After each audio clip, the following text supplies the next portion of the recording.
Muchísimas gracias por la respuesta, de verdad. Bueno, viendo que no hay consultas, queda agradecer por sus niñas y adolescentes de la perspectiva psicojurídica. Esta vez vamos a presentar a Mario Enrique Herrera Carrasco, que nos va a presentar el tema coordinación parental como benefactor de niñas, niños y adolescentes. Él es licenciado en Derecho por la Universidad del Valle de México, con maestría en Psicología Jurídica y Criminología, doctorante en Neurociencias Educativas. Actualmente es director estatal del Centro de Convivencia Familiar Supervisada del Poder Judicial del Estado de Quintana Roo y secretario ejecutivo de la Red Nacional de Centros de Convivencia Familiar Supervisada y afines de la República Mexicana de la Comisión Nacional de los Tribunales Superiores de Justicia de los Estados Unidos Mexicanos. Miembro activo de la Asociación Mexicana de Psicología Jurídica y Derecho Penal, docente diplomado iberoamericano de coordinación parental, una solución a los divorcios conflictivos de la Asociación Colombiana de Criminología. Bienvenido y muchas gracias por darnos su experiencia el día de hoy. Vamos a comenzar. Muchas gracias, Milagros. No, al contrario, el agradecido soy yo. Y vamos a tratar de hilar porque parece ser que este día ambas conferencias tienen una relación intrínseca entre una y otra. Y yo traté ahorita, en lo que escuchaba a la licenciada Nayeli, traté de adentrar el tema justamente en lo que ella nos compartía y precisamente en lo que nos refería en ese acompañamiento, en ese seguimiento cuando de niños, niñas y adolescentes se trata. Traté de acomodar ahora mi presentación porque voy a comenzar al revés. Vamos a hablar de la coordinación parental como benefactor para niñas, niños y adolescentes, pero quiero arrancar precisamente en lo que acaba de comentar Nayeli, que me parece sumamente interesante, que es la humanización, no solamente, y si la licenciada me lo permite, abundando estratégicamente en lo que nos ha compartido, no solamente humanizar a papá, a mamá y a toda la familia y a todos los parientes que puedan formar parte de ese círculo procesal al tenor de un proceso judicial, sino abundar también que hay que humanizar también, a eso yo le llamo una educación humana, a los juzgadores, a las juzgadoras, a los magistrados, magistradas, y es decir, a todo el sistema judicial. Pero también hay que humanizar a los abogados y a las abogadas. Hay que humanizarnos todos, porque si entre nosotros no entendemos nuestra tarea o nuestra obligación o nuestra responsabilidad de que el único beneficio es el interés superior de los niños, de las niñas y de los adolescentes, de nada va a servir una terapia reconstructiva, una terapia psicológica, una conciliación, una mediación, porque no vamos a terminar de entender justamente lo que Nayeli nos acaba de compartir. Y ella hablaba precisamente de ese acompañamiento. ¿En qué consiste ese acompañamiento? Yo me adelanté ahorita para decirles que los beneficios de la coordinación parental son, entre otros, velar por los derechos de los niños, de las niñas y de los adolescentes que están inmersos en situaciones de separación o de divorcio con sus padres. Dentro de las funciones del coordinador parental está el acompañar y dar seguimiento al plan de parentalidad. En esta ocasión, obviando algunos procesos, algunas técnicas de la coordinación parental, no nos vamos a detener justamente en todas sus etapas, en qué consiste, cómo se lleva, cómo se implementa, porque es un tema de verdad bastante complejo, pero además que necesita mucha formación. Ahorita lo que vamos a analizar nosotros, si ustedes me lo permiten, es únicamente ver cuáles son esos beneficios, tanto para los niños, niñas y adolescentes, como para el sistema judicial, no nada más de México, sino de toda Latinoamérica. Y lo vamos a hacer de una manera muy sencilla, pero sobre todo aterrizada, que todos lo comprendamos en este beneficio que puedan recibir los hijos y las hijas involucradas, inmersos en un proceso judicial. Y en este acompañamiento la intención es que dentro de un plan de parentalidad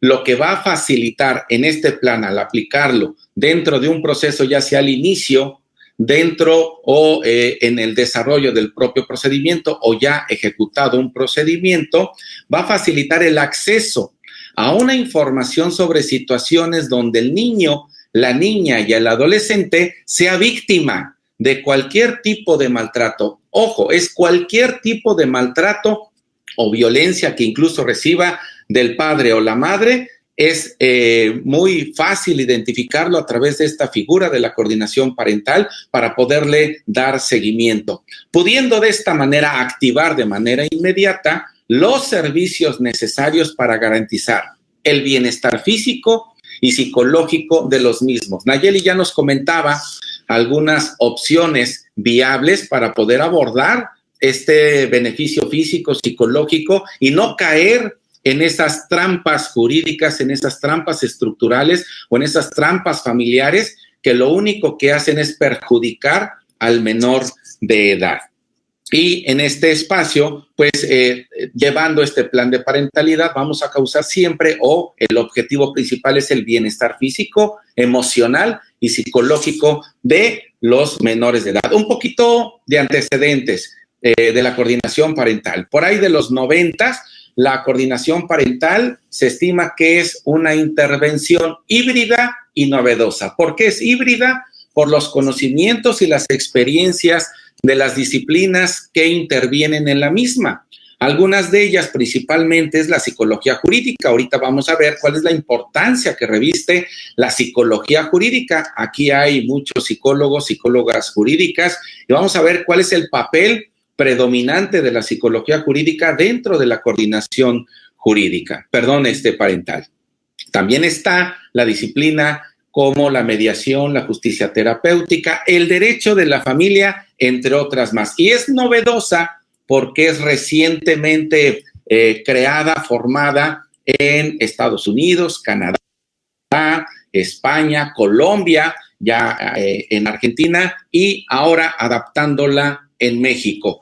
Pero esta combinación novedosa es entre lo jurídico y lo psicosocial. La coordinación parental busca ser una respuesta para las dificultades experimentadas por parejas divorciadas y o separadas para quienes en otros métodos como la mediación, la conciliación y la psicoterapia no han sido suficientes. Ya nos comentaba Nayeli. Ojalá y pues todos deseáramos que a través de una mediación, de una conciliación, de una psicoterapia que se le dé a la pareja, pudiéramos llegar, que ese es el objetivo principal de todo psicólogo, de todo abogado, de todo terapeuta, pues llegar a la conciliación de las partes para que no se escale ese problema. Pero ¿qué pasa cuando el problema se escala ya habiendo agotado todas estas etapas, todas estas alternativas, todas estas viabilidades? ¿Qué pasa? ¿Qué pasa cuando ya no son suficientes? ¿Qué pasa cuando ya se desbordan las pasiones o las emociones negativamente? ¿Qué sucede cuando esa escala de conflicto llega a un alto nivel de conflicto entre las partes que se están divorciando o separando, de difícil reconstrucción o de difícil solución en ese conflicto? Los únicos afectados siempre van a ser los niños. ¿Qué sucede? Precisamente para esos casos se propone la figura de la coordinación parental a efecto de que se acompañe, se encamine el proceso y se le dé una solución, primero, en la que se identifique el conflicto, el problema de origen, y en ese acompañamiento a través de una metodología científica, es decir, con una evidencia científica, se le pueda acompañar a papá, a mamá, al niño, a la niña o al adolescente inmerso en ese conflicto y también a la familia ampliada. Dice la APA que como definición de la coordinación parental es el proceso no adversarial de resolución de conflictos que es ordenado por el Tribunal de Justicia. Ojo, puede ser de dos maneras el plan parental o la orden que se dé de utilizar la coordinación parental, que es a través del juez, del Tribunal de Justicia, o bien acompañado por los padres que lleguen a un convenio, a un arreglo en un proceso de separación o de divorcio donde ambos padres van a poder convenir la situación del plan parental para que se pueda aplicar a lo largo de una metodología en seguimiento constante durante cierto periodo de tiempo. Y regularmente es cuando se trata de personas, de parejas o de partes que tienen un alto grado de conflictividad o de litigiosidad relacionados con sus hijos. El objetivo principal uno de los objetivos de la coordinación parental consiste en disminuir los patrones innecesarios de litigio ante los juzgados en temas relacionados con niñas, niños y adolescentes. Ahora sí, el objetivo primordial de la coordinación parental tiene ante todo, este es el principal objetivo y este es el trazo que debemos llevar y que tener en mente en todo momento a la hora de poder proponer un plan parental o de solicitar la intervención de una coordinadora o de un coordinador parental. Siempre debemos tener en mente la ponderancia del interés superior de la infancia. Siempre y en todo momento será como objetivo principal el interés superior de la infancia. Sin embargo, este no es el objetivo, ya lo vamos principal. Y uno de los tantos objetivos es los vamos a ver más adelante, cómo puede también ser parte de esta coordinación parental para efecto de disminuir lo complicado de estos divorcios, de estas separaciones, siempre en beneficio de los niños. Un poquito de historia, un poquito de estructura y un poquito de estadística. Es muy importante que ustedes, queridos amigos y amigas, conozcan que en el año del 2019 el INEGI determinó y resolvió que había 160,107 divorcios, 160,107, de los cuales 145,000 en la República Mexicana fueron de tipo judicial y 14,402 fueron de tipo administrativo. Por cada 100 matrimonios ocurrieron 31.7 divorcios según el INEGI. Las entidades con mayor tasa de divorcios fueron Campeche, Sinaloa, Nuevo León. Y nótese aquí la gran disparidad del porcentaje cuando la tasa nacional de divorcios en el año de 2019 era de 18.4, Campeche ocupó el primer lugar con 38.0, 37.7 Sinaloa y 37.2 Nuevo León por cada 10,000 habitantes. Las principales causas de divorcio fue el divorcio incausado con el 63% y el mutuo consentimiento con 34.7%. Los trámites, ya sabemos, el judicial se lleva ante los juzgados familiares, los mixtos y los civiles, y el administrativo ante las oficialías oficialías del registro civil. Esto es muy importante. Estadísticamente, nótese aquí que del año 2010 al 2019, cómo ha aumentado prácticamente al doble la tasa de divorcios contra los matrimonios. En el 2010 teníamos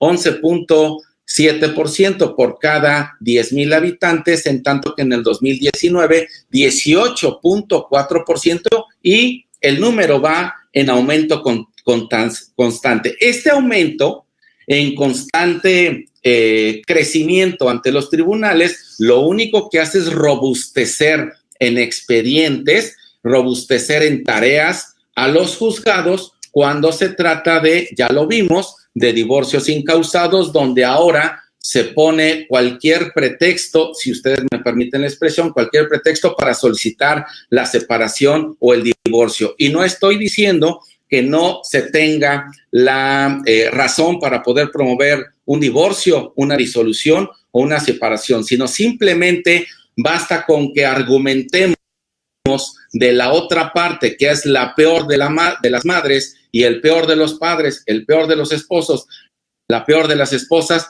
para hacérselo del conocimiento a la autoridad. La autoridad es lo que se va a quedar de inicio para conocimiento en el expediente, que es el documento llamado demanda, y la contrademanda o la respuesta que se dé a esa demanda y dentro de la contestación de demanda y la demanda, lo único que va a tener el juez para resolver es lo que nosotros hayamos vertido en cada uno de esos escritos en el ánimo del abuso de las acciones que le estemos acusando a una o a otra persona como parte esencial en ese procedimiento. A la larga, esto trae fatales consecuencias porque el juez tendrá que resolver la custodia, tendrá que resolver la patria potestad, tendrá que resolver los alimentos, pero sobre todo, con quién se van a quedar los niños. Y en el momento en que nosotros logremos, pues, tratar de alentar el procedimiento, pues nos van a ordenar evaluaciones psicológicas, terapias psicológicas o la participación de otras disciplinas que lo único que va a hacer es tratar de alargar por mucho el procedimiento y en esta ocasión pues se va a congestionar cada uno de los juzgados y ahí se van a quedar hasta que no los técnicos en las materias de psicología o de terapia o alguna otra disciplina pues entreguen los dictámenes y esto a veces alarga y retarda los procedimientos. Es por eso que ahora con los tipos de divorcios que ahora ya son estadística, ya son números, los divorcios que se hacen entre hombre o mujer son 159,769 en el 2019. Los divorcios entre hombre y hombre fueron 146 divorcios, ya pinta, ya es número hoy en día, y los divorcios de mujer-mujer son 192. Todas estas estadísticas se toman en cuenta porque al final del día, los únicos perjudicados, ustedes lo van a ver más adelante, los únicos perjudicados siempre son los niños. ¿Y a qué me refiero con esto? De los 145,705 divorcios judiciales, abajo en la estadística que ustedes están viendo en la parte final, 78,972.11 juicios involucran a niños, niñas y adolescentes. En este ejercicio numerológico que hace el INEGI en el 2019, nótese en la parte de en medio que el 43.8% de los casos no tiene hijos, o más bien no se involucran a hijos o no se hicieron del conocimiento a los hijos e hijas en esos casos. Pero en el 54.2% los divorcios tuvieron hijos e hijas donde se tiene que resolver la convivencia, la custodia, la guarda y la patria potestad. Esto es que se empantana siempre el proceso judicial y al empantanarse el proceso judicial, en obvio de razones se retarda la impartición de justicia y los únicos perjudicados siempre resultarán los hijos y las hijas inmersos en ese problema. La custodia se concedió o se otorgó en el 49.6% únicamente a alguno de los divorciantes, a uno o a otro. Y el 43.9% no se otorgó a ninguno de los divorciantes. Pero esto es muy importante. El INEGI establece que cuando la custodia no se otorga, en este caso en la estadística cuando resuelve que no se otorgó, es debido a que no hay hijos menores o que ya no dependen de los padres o cuando ocurre el divorcio, tampoco se otorga en el momento en que está ocurriendo el divorcio la custodia o la patria potestad o la pensión cuando queda disuelto el vínculo matrimonial, pero queda pendiente, ojo con esto, de vital importancia, queda pendiente algún recurso, lo que da inicio a un nuevo proceso judicial, civil o familiar. Y este nuevo proceso engalana una vez más el retardo del procedimiento que se sigue y así nos podemos ir con amparos, con recursos, con incidentes y con cualquier tipo de impugnación que a nosotros se nos ocurra con tal de obtener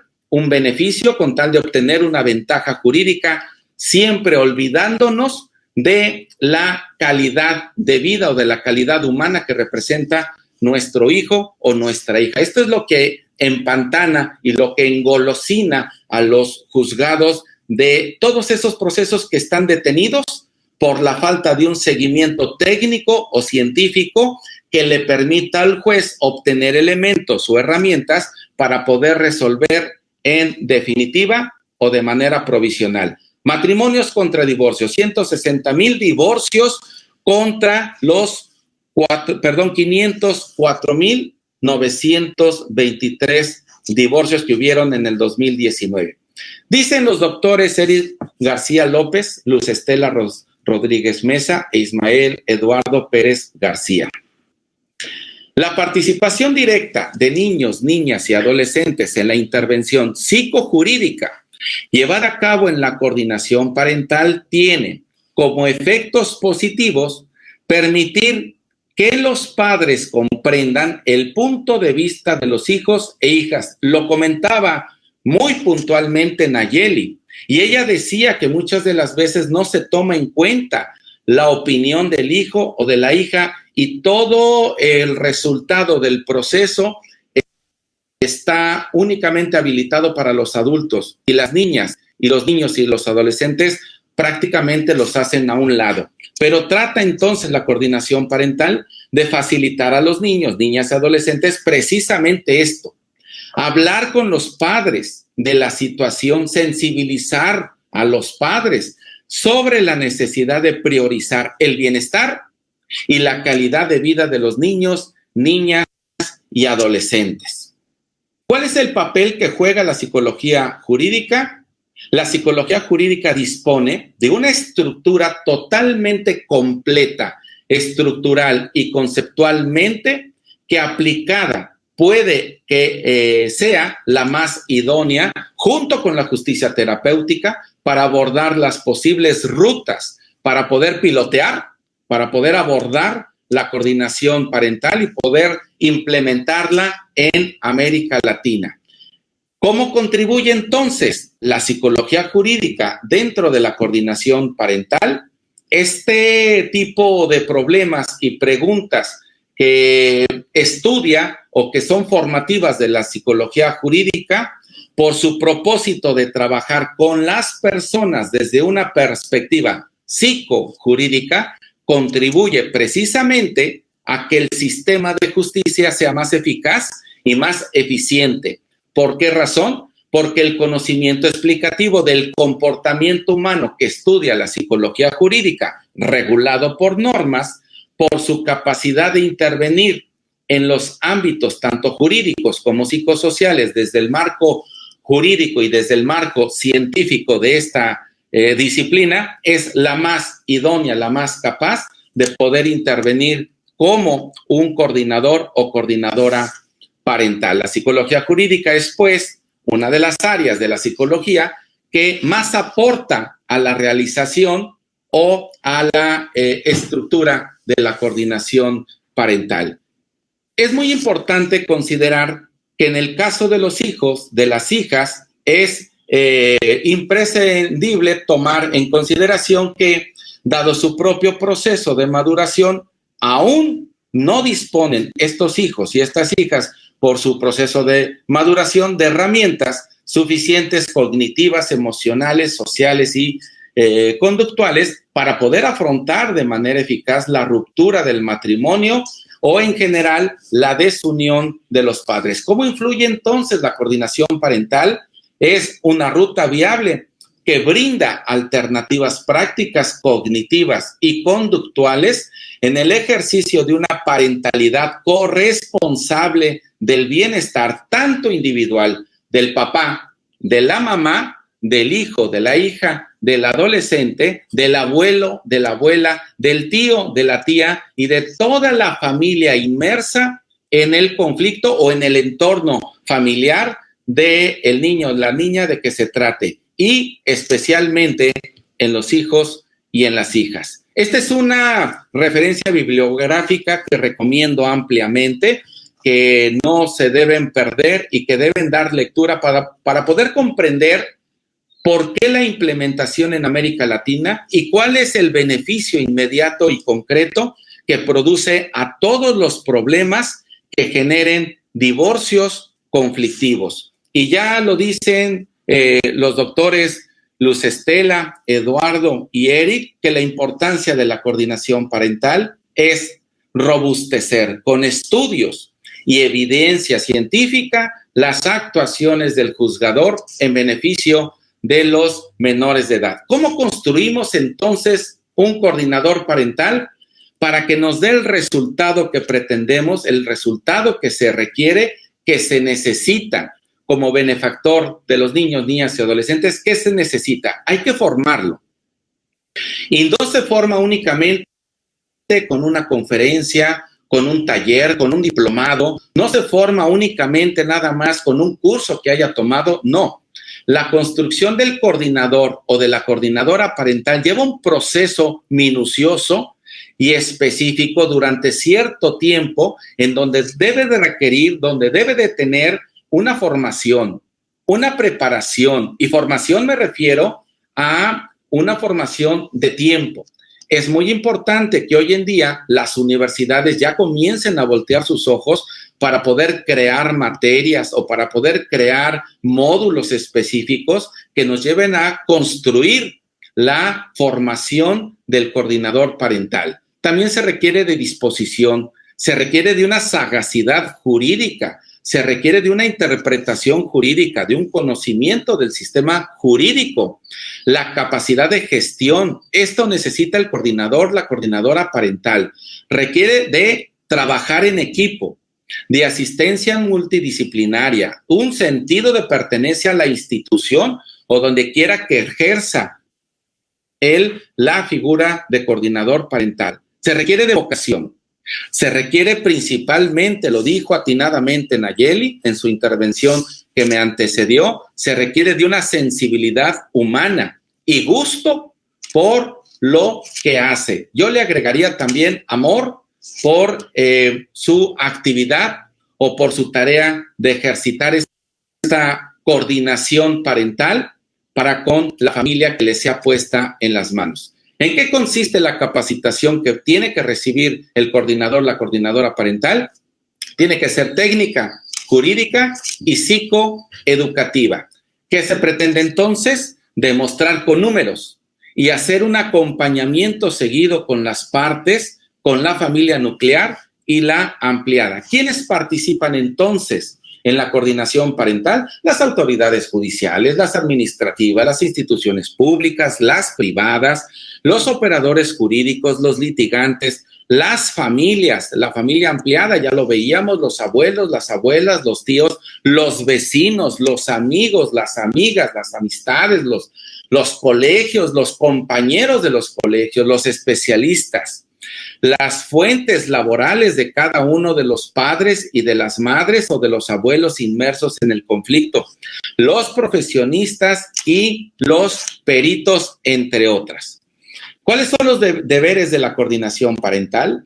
Atender el mandato judicial, el plan de parentalidad, acompañar, informar la gestión que refiere o que se le va a ordenar, sugerir a las partes, sugerir a los abogados, pero principalmente sugerir al juez, solicitar apoyo multi e interdisciplinario. El coordinador parental no puede ejercer por sí solo únicamente lo que le compete a él. Claro, es un conocedor de todas las disciplinas, o más bien de las nociones de todas las disciplinas que hemos mencionado, pero no puede ser un experto todólogo en su intervención. Para ello, tendrá que requerir el apoyo de algunas otras disciplinas, sea dentro del proceso, sea como peritos ya inscritos en algún listado del tribunal de que se trate, o algunos propuestos de la red de apoyo de que goce el coordinador, la coordinadora parental.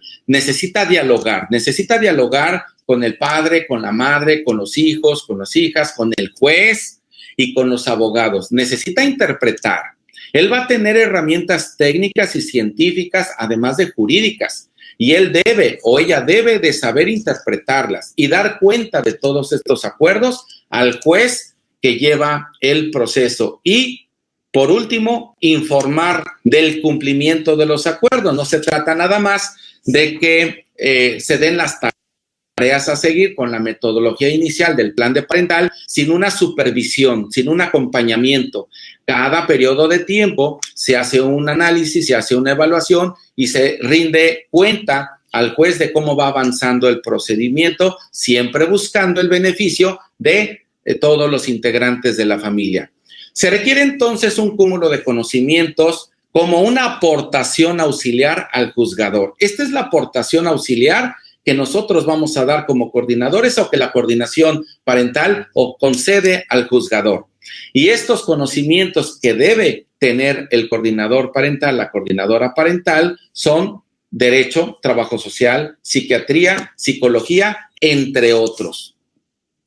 Se requiere dentro de el periodo de seguimiento, de acompañamiento de la coordinación parental, de una constante retroalimentación entre el coordinador parental, las partes, los abogados y el juez. Es una constante retroalimentación continua dentro de todo el acompañamiento. ¿Y cuál es la función principal de la coordinación parental? Es preguntarle al juez, recurrir al juez, consultar actuaciones antes y durante su intervención y, por supuesto, dar soluciones. Al juez, no se nos olvide, al juez le corresponde y es a la única autoridad que le puede competir, es el que ordena, el que decide, el que avala, el que analiza, el que estudia y el que resuelve. Esta es la figura del juez. Y lo que hace el coordinador parental es concederle herramientas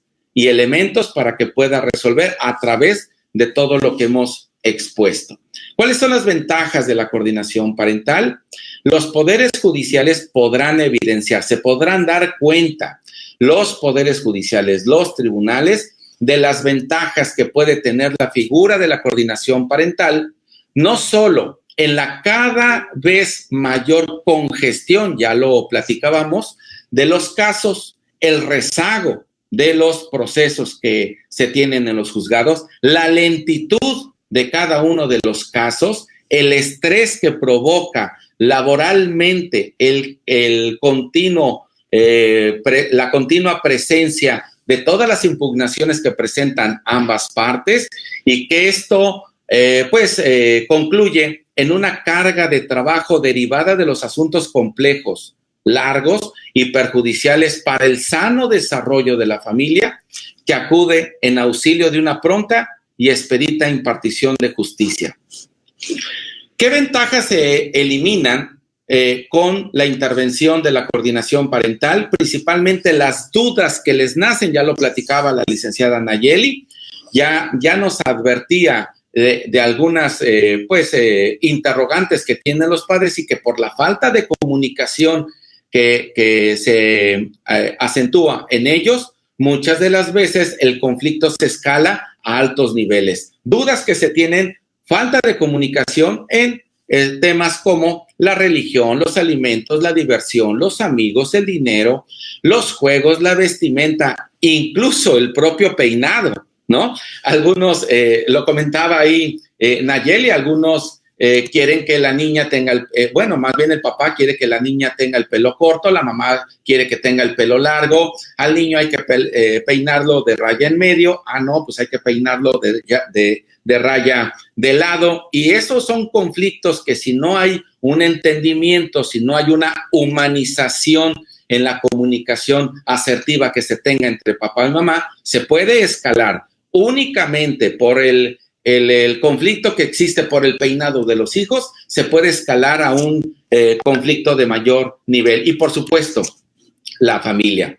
Las ventajas que generará en beneficio de los niños son, entre otros, el provecho que le genera al menor de edad. El beneficio de la condición familiar y social. Y por supuesto, la descongestión que procede en los procesos de alto conflicto. Esta es una asepsia jurídica que evita el desgaste. La coordinación parental evita el desgaste entre las partes, la familia, la estructura judicial y social. ¿Qué beneficios concretos produce a los niños, niñas, adolescentes? Nos va a ayudar para identificar el origen del conflicto. Valorará sus necesidades, nos ayuda a trazar una metodología a seguir y la toma de decisiones certeras dentro del procedimiento para poder dignificar su vida en todos los sentidos. La importancia de la coordinación parental es resolver problemáticas graves de nuestra realidad latinoamericana y puede ser muy útil a los justiciables para el bien común que nos va a producir su aplicación. Como conclusión tenemos en el libro de coordinación parental una respuesta a los divorcios conflictivos de Eric García López, Luz Estela Rodríguez Mesa y Ismael Eduardo Pérez García, publicado por Manual Moderno. Me he robado esta frase para concluir mi intervención esta tarde, que dice: las familias con alta conflictividad representan una grave problemática para las instituciones y profesionales que trabajan con familias separadas. Esas familias usan desproporcionalmente los recursos disponibles para las familias que experimentan separación y pueden monopolizar hasta el 90% del tiempo de los diferentes profesionales involucrados en el proceso dentro del Poder Judicial. De hecho, estas familias suelen participar en largos y costosos litigios de custodia de niños, niñas y adolescentes. Estos conflictos a veces pueden durar hasta que los niños, las niñas y los adolescentes cumplan la mayoría de edad. Por mi parte ha sido todo. Les agradezco su atención, su espacio y su tiempo y quedo pendiente por si hay alguna pregunta. Milagros, te saludo con gusto y a la espera si hay alguna pregunta.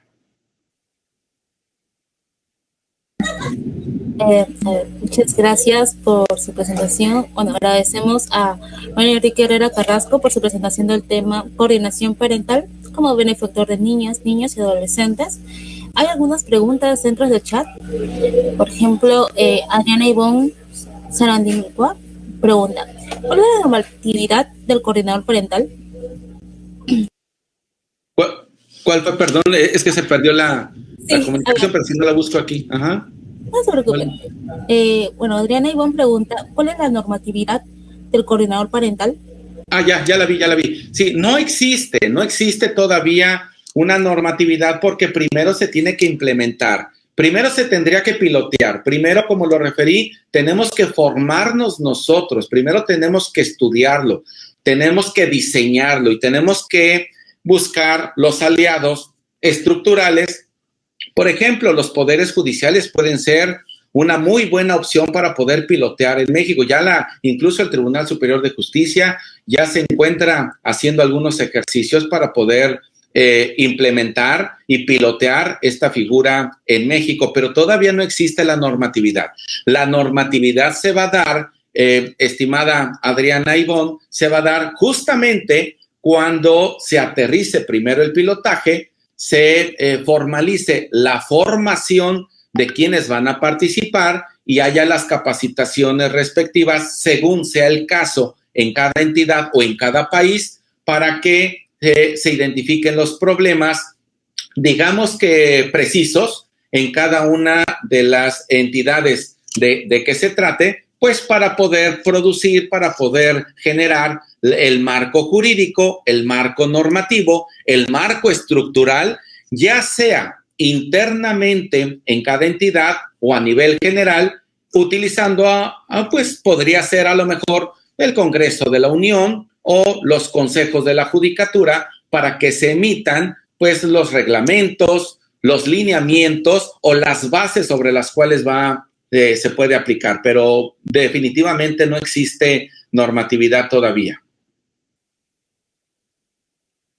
Una pregunta anterior es de Carla Domínguez, que menciona: ¿ya existe en México esta figura de coordinación parental? No, definitivamente no existe y esa es la idea y por eso urge que pues nosotros continuemos con esa formación, con esa capacitación y con ese estudio cognitivo y con ese estudio estructural de nosotros mismos. Y yo hablaba por ahí de la pues importancia de la psicología jurídica como una de las áreas de mayor presencia en la coordinación parental, pero eso no significa que sea la única, ¿no? Pueden ser abogados, abogadas, pueden ser terapeutas, pueden ser psicólogos jurídicos, psicólogos forenses, psicólogos clínicos, pero con una formación, como lo anticipé y como ya lo referí, con una formación vasta, con una formación rica en conocimientos que nos ayude a poder pilotear esta figura. No existe. Ya algunas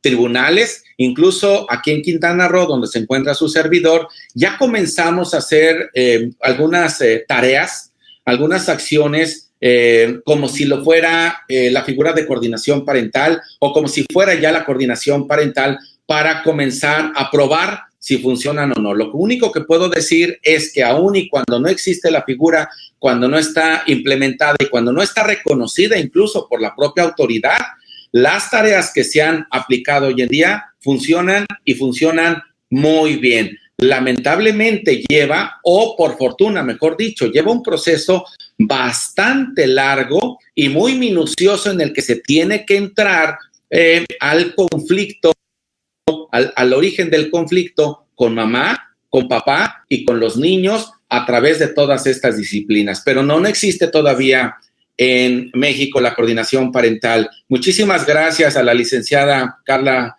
Domínguez, a quien mando un fuerte abrazo. Hay unas preguntas más, una pregunta más que dice, ¿cuál es la diferencia entre la mediación familiar y las labores que realiza como coordinador parental? Y yo le agregaría una más, si me lo permiten ahí. ¿Cuál es la diferencia entre la justicia terapéutica, la conciliación, la mediación y la coordinación parental? Todas estas disciplinas que mencioné, lo vimos en la presentación, forman parte de la coordinación parental. Es decir, es un cúmulo de conocimientos de cada una de estas tareas, de cada una de estas acciones, la mediación, la terapia, la justicia terapéutica, la conciliación, forman parte de la coordinación parental.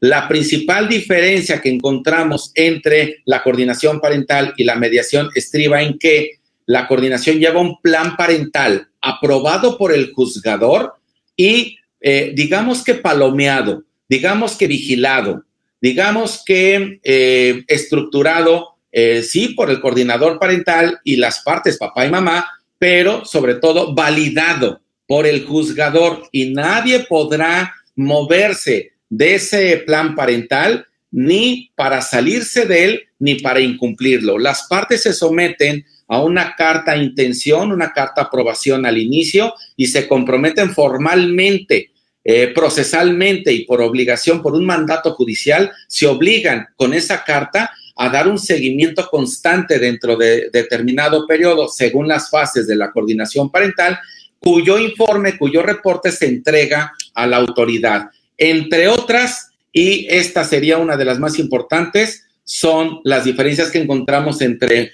una alternativa viable de solución y otra, querida Milagros. Muchísimas gracias por la pregunta. Bueno, menciona aquí Adriana Ivón. Soy perita del Poder Judicial del Estado de México. Me gustaría iniciar un proyecto propuesto. A toda.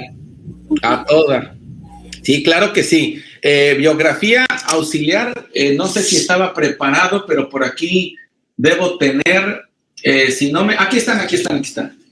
Tengo las más importantes, que es las que ya les di, y este otro que es el manual de parentalidad de mi amiga, la doctora Asunción Tejedor Huerta, y de Nuria Vázquez Orellana. Este es muy difícil de conseguir, yo ya les diré por dónde. Si me dejan sus datos por ahí, yo les puedo decir dónde lo consigan. El otro libro de importancia que tampoco se pueden perder es el de coordinación parental de Manual Moderno, de los doctores Eric García López, Eduardo y Luz Estela. Esas son para mí las biografías, digamos que elementales que puedan tener para comenzar a conocer del tema, licenciada Adriana Ivón. Me da mucho gusto despertar esa motivación, me da mucho gusto despertar la iniciativa, pero sobre todo sembrar la semilla. Así es como vamos a continuar tejiendo la red de especialistas, la red de profesionales y de profesionistas que participen en este pilotaje. Y bienvenida, por supuesto que el Estado de México representa una gran importancia, no solamente para todos nosotros, sino para todo México, el Estado de México, por la amplitud de su territorialidad, pero sobre todo por los conflictos familiares que se llevan al interior de los juzgados, ¿no? Bienvenida, Adriana, y con mucho gusto proporciono mayor información. Hay una última pregunta que es ya más dirigida a la asociación. Todavía no se sabe si es un trabajo, pero se puede desarrollar quizás con la demanda que pueda haber por los presentes, ¿no? Sí, claro. Milagros, perdón la interrupción. Ahí la licenciada Marcela dice, me gustaría capacitarme en el tema. Sí, con mucho gusto. Fíjense que actualmente algunas asociaciones también se están dando a la tarea de generar diplomados. Esos diplomados son formativos y yo les recomiendo cualquiera son muy buenos. Ahorita la idea es penetrar el tema, capacitarnos y poco a poco irnos formando. Yo muy respetuosamente fui muy claro en mi intervención que no nada más con un diplomado vamos a ser conocedores. Yo no soy experto, no me considero ni perito en la materia, no soy coordinador parental y me quiero formar y seguir formando en ello, pero entiendo perfectamente las nociones de la implementación, conozco del tema y seguimos preparándonos, pero sobre todo formándonos en ello. Y sí, claro que sí, las capacitaciones provienen, hay que estar pendientes. Si me dejan sus datos, yo les estaré brindando información de muchas capacitaciones, muchos, no cursos, porque esto no es de un curso corto, estas son de diplomados y de más allá, y estamos ahorita viendo la posibilidad de implementarlo como una materia en algunas universidades, y ahí vamos creciendo. Con mucho gusto le proporciono información, Marcela, si también nos deja sus datos a través de la Asociación Mexicana de Psicología Jurídica y Derecho Penal, con mucho gusto. Al contrario, gracias a ustedes y felicidades a ustedes por estar pendiente e interesarse en el tema. ¿Hay alguna más, Milagros? Yo aquí tengo hasta las 12 de la noche. Al parecer no hay más preguntas en el chat, solamente felicitaciones y agradecimientos de parte de la audiencia. Igualmente me encuentro bastante agradecida con el tema, es bastante nuevo aquí. Bueno, aquí en Perú no se ha abordado como tal. Y bueno, me pareció interesante en el abordaje con niños, ¿no? Y en temas de divorcio. Muy bonito. Muchas gracias a toda la audiencia por estar presentes el día de hoy. Vamos cerrando, sin embargo, me gustaría mencionarles de que estamos con el diplomado de Psicología Criminal y Evaluación de la Conducta Transgresora, con la modalidad virtual. Ya inició, pero podemos continuar hasta la fecha de septiembre de 2021, con 110 horas de capacitación y 10 horas de seminario de evaluación. Ahora sí, si no hay más que agregar por parte de la audiencia, agradecemos su presencia y también invitarlos al módulo 2 de motivación delictiva, que será llevado a cabo el 24 de abril al 1 de mayo, con 10 horas de trabajo. Les invitamos a escribir y a seguir nuestras redes sociales para mayor información de esas actividades. Si no hay más que decir, agradecemos su presencia, doctor, y nos esperamos para las otras oportunidades que podamos contar con usted. Muchas gracias.